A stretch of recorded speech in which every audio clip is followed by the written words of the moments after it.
স্বাগত দীপ্ত সংবাদে, আপনাদের সাথে আছে আমি মোহাম্মদ ইফতেখার। স্থল নিম্নচাপের রূপ নেওয়া ঘূর্ণিঝড় রিমাল বর্তমানে সিলেট এলাকায় অবস্থান করছে। ক্রমান্বয়ে বৃষ্টিপাতের মাধ্যমে দুর্বল হয়ে বিকেল নাগাদ তা দেশের সীমানা পার হয়ে আসামের দিকে চলে যাবে।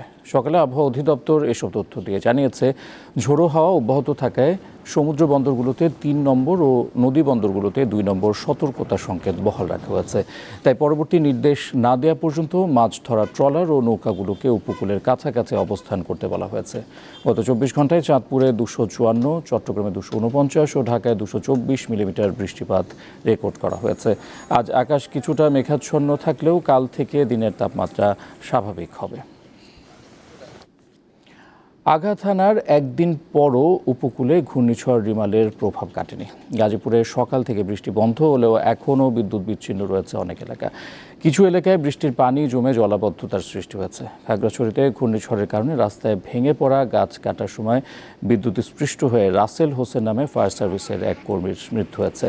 খুলনায় গাছ চাপা পড়ে বটিয়াখাটা উপজেলায় লালচাঁদ মোড়ল নামের এক কৃষকের মৃত্যু হয়েছে। জেলা প্রশাসনের প্রাথমিক তথ্যে পটুয়াখালীতে ৯,১০৫টি পুকুর, ৭৬৫টি মাছের ঘের এবং ১২০টি কাঁকড়া ঘের প্লাবিত হয়েছে। এছাড়াও জেলায় ৩,৫০০ কাঁচা ঘরবাড়ি বিধ্বস্ত হয়েছে। অনেক স্থানের বিদ্যুতের খুঁটি ভেঙে পড়ে আছে। গত 2 দিন ধরে বিদ্যুৎহীন রয়েছে অনেক এলাকা। আমাদের ঘর দুয়ার মনে করেন সবগুলো গাছ গোছ পুরো ভাঙিয়া গেছে। তো আমরা সবাই ঘরের ভিতরে ছিলাম। তো মনে করেন আমরা কিচ্ছু বাই করতে পারিনি। আমাদের যত মালামাল ছিল সবগুলো নষ্ট হয়ে গেছে। ঘর গেছে, ছাগল গেছে, হাঁসমুর গেছে, পুষ্করি মাছ ঘের ঘোর কিচ্ছু নাই। এই জায়গায় আমরা অসহায় পাতিলে তোকে বাতরান দেখাবো, হে ব্যবস্থা কিছু নাই। চেয়ারম্যানে আমার কাল খিচুড়ি খাওয়াইছে, আমরা আমরা খাইছি আর খাইনি। আমরা অনাহারে কোনো পাক শাকও আমরা করতে পারি না। আমার ঘর দুয়ারের অবস্থা দেখেন আমার।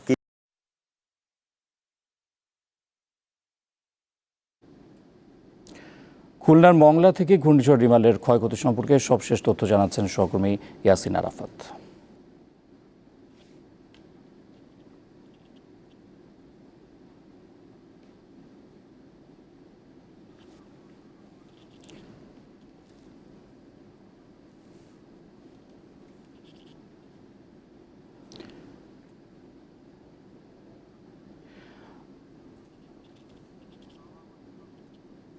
দর্শক, খুলনার পরিস্থিতি জানবো, তবে তার আগে আবহাওয়া অধিদপ্তরের একটি তথ্য, হালনাগাদ তথ্য আমাদের হাতে রয়েছে, সেটি জেনে আসি। চলুন।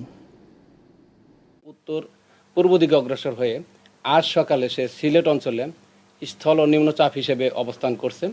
এই নিম্নচাপটি ক্রমান্বয়ে উত্তর পূর্ব দিকে অগ্রসর হয়ে বৃষ্টি ঝরিয়ে দুর্বল হয়ে যাচ্ছে।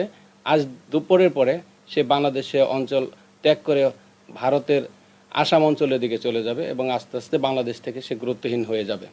এর প্রভাবে বঙ্গোপসাগর উত্তাল রয়েছে বিদায় বাংলাদেশের যে উপকূলীয় অঞ্চলগুলো আছে সেখানে ঝড়ো হওয়া অব্যাহত আছে।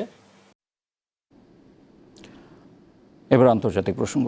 ভারতের মিজোরামে ভারী বৃষ্টিপাতের কারণে পাথর খনি ধসে প্রাণ গেছে 10 জনের। ভারতীয় বার্তা সংস্থাগুলো জানায়, মঙ্গলবার ভোরে আইজল জেলায় এই ঘটনা ঘটে। জেলার মেলথাম ও হিলম্যান শহরের এই ঘটনায় এখনও বেশ কয়েকজন শ্রমিক ধ্বংসস্তূপের নিচে চাপা পড়ে আছেন বলেও জানানো হয় প্রতিবেদনে। ঘটনার পরপরই উদ্ধার তৎপরতা শুরু করেছে স্থানীয় মানুষসহ উদ্ধারকারী দল। ভারী বৃষ্টিপাতের কারণে উদ্ধার কাজ ব্যাহত হচ্ছে বলে জানিয়েছে পুলিশ। টানা বৃষ্টির কারণে নদীর পানি বিপদসীমা অতিক্রম করতে পারে বলেও শঙ্কা প্রকাশ করা হয়েছে প্রতিবেদনে।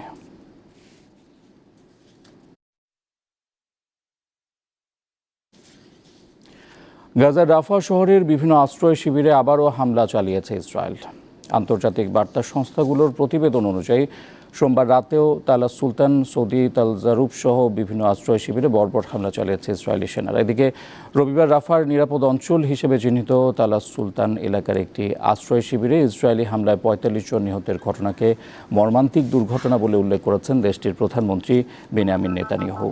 হামলার পর ইসরায়েলের পার্লামেন্টে দেওয়া ভাষণে নেতানিয়াহু বলেন, গাজায় অভিযান বন্ধের কোনো পরিকল্পনা নেই। এ হামলার তীব্র নিন্দা জানিয়েছে বিশ্ব নেতারা।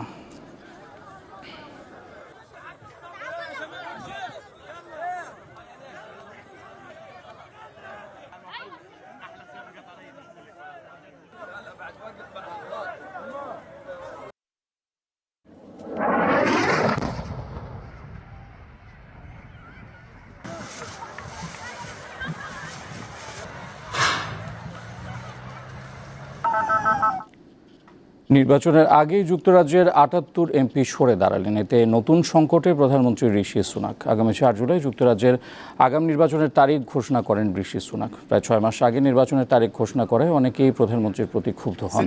এর ফলে তারা পদ থেকে সরে দাঁড়িয়েছেন। পদত্যাগ করা এমপিরা নির্বাচন করবেন না। এদের মধ্যে ক্যাবিনেট মন্ত্রী রয়েছেন। ব্রিটিশ প্রথা অনুযায়ী ২০২৫ সালের জানুয়ারি মাসের মধ্যে সাধারণ নির্বাচন শেষ করতে হবে, কিন্তু সুনাকের কনজারভেটিভ পার্টির মধ্যে দাবি উঠেছিল নির্বাচন পিছিয়ে দেয়। তাই প্রধানমন্ত্রীর আগাম নির্বাচনের ঘোষণায় চটেছেন বেশ কিছু MP. They target ships from around the world. We continue to work towards a sustainable ceasefire in Gaza and to get more aid to civilians. We also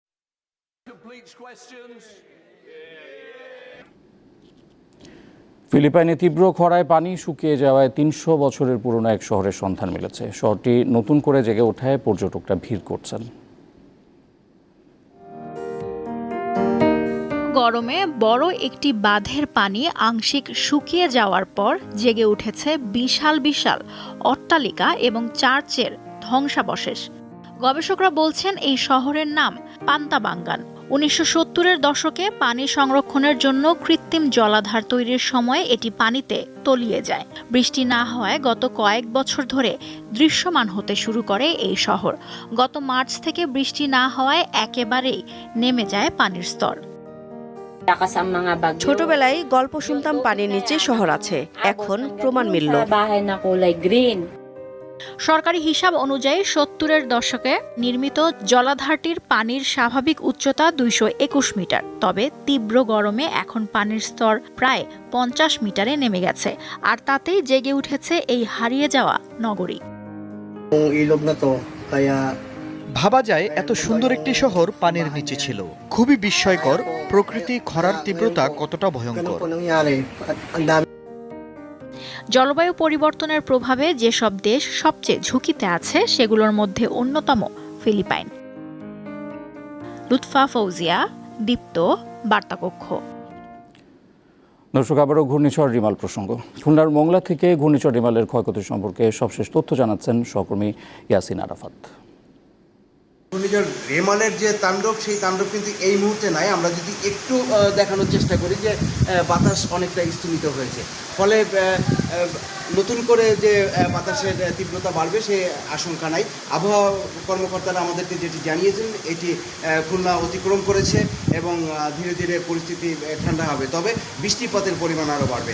এই বৃষ্টিপাতের কারণেই কিন্তু আমরা দেখেছি যে খুলনার কয়রা এবং দাকবে বিস্তীর্ণ এলাকা প্লাবিত হয়েছে বাগেরহাটের কয়েক হাজার মৎস্যক্ষেত, এবং বাগেরহাটে প্রায় ৩৫,০০০ মানুষ পানিবন্দী হয়ে পড়েছে, এমনটি জানিয়েছে কিন্তু বাগেরহাট প্রশাসন। আমি এই মুহূর্তে রয়েছি মোংলাতে। মোংলার যে সার্বিক পরিস্থিতি আমরা যতটুকু জানতে পেরেছি যে সুন্দরবন বিস্তীর্ণ এলাকা প্লাবিত হয়েছে, তার মধ্যে করমজল জায়গাটিতে প্লাবিত সবথেকে বেশি দেখা গিয়েছে, এবং সুন্দরবনের একেবারে উপকূলীয় বা সমুদ্রের কাছাকাছি যে অঞ্চলগুলি রয়েছে সেই অঞ্চল কিন্তু অনেক বেশি প্লাবিত হয়েছে। তবে দুটি মৃত্যুর খবর আমরা পেয়েছি। খুলনার বটিয়াঘাটা উপজেলাতে একজন গাছ চাপা পড়ে ঘরে ঘুমন্ত অবস্থায় মারা গিয়েছেন।